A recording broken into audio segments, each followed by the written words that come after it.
Hi friends, మనోడైతే phone చేసి ఏం time pass అయితే లేదురా, గజ్జలకు ఏమన్నా తినేసి వద్దాంపా అంటే ఇక గజ్జలకైతే వెళ్తున్నాం. మనోడైతే బిర్యానీ తిందాం పా మామ అంటే నేనుండి బిర్యానీ ఏమొద్దు కానీ మండి తిందాం పారా, చాలా రోజులు అవుతుంది మండి తినక అని అయితే అన్న. సరే పా మామ, మొన్ననైతే నేను ఒక దగ్గర మండి తిన్నా, మస్తు టేస్ట్ ఉంది, నిన్నైతే అడిగి తీసుకోవతాను. మనోడైతే ఆ మండి తీసుకోబోతున్నాడు. ఎడరా మండి అంటే మనోడైతే నేను చూపిస్తా అని చెప్పి ముట్రాజ్పల్లి రోడ్కి అయితే బండి కొట్టిండు. ముట్రాజ్పల్లి పోతుంటే రైట్ సైడ్ లో మా అరేబియన్ మండి అంట, నేనైతే ఎప్పుడు తినలే ఇక్కడ.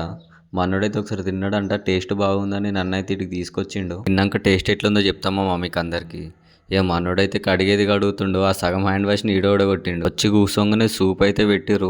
సూప్ అయితే టేస్ట్ మస్తు ఉంది మామ. సూప్ మొత్తం కంప్లీట్ చేసే లోపే ఆర్డర్ అయితే వచ్చింది మామ. ఆర్డర్ అయితే రాగానే మనోడైతే ఏమాత్రం ఆగకుండా స్నాపులు తీస్తున్నాడు. ఒక యుద్ధం చేసినట్టయితే కంప్లీట్ చేసినాం ఇద్దరం కలిసి. టేస్ట్ అయితే మస్తు ఉంది మామ, నాకైతే మస్తు నచ్చింది. ఇక్కడ మీరు కూడా ఎప్పుడన్నా మండి తినాలనుకుంటే ముట్రాజ్పల్లి రోడ్కున్న మా అరేబియన్ మండికి అయితే రండి. మనోడైతే బండిని చక్కగా కాంటినెంటల్ పాయింట్ కడి కొట్టిండు, చాయ్ తాగి పోదాం పారా అని. ఇక చాయ్ అయితే తీసుకొని చాయ్ తాగుతున్నాము. ఇక్కడ మనోడైతే ఒకటి కలిసి చాయ్ తాగకుండా వానికి చెప్పకుండా మండి తిన్నామని అలిగిండు మా మనోడు. చాయ్ తాగి ఇక్కడికి అయితే బయలుదేరినాం. వస్తుంటే ఏమనిపించలే గానీ పోతుంటేనైతే ఫుల్ చలి పెడుతుంది మామ, పొట్టలో నొక్కుతున్నాయి. మెల్లగా ఊర్లకైతే వచ్చేసిన. బాయ్ ఫ్రెండ్స్, ఉంటాం అలా.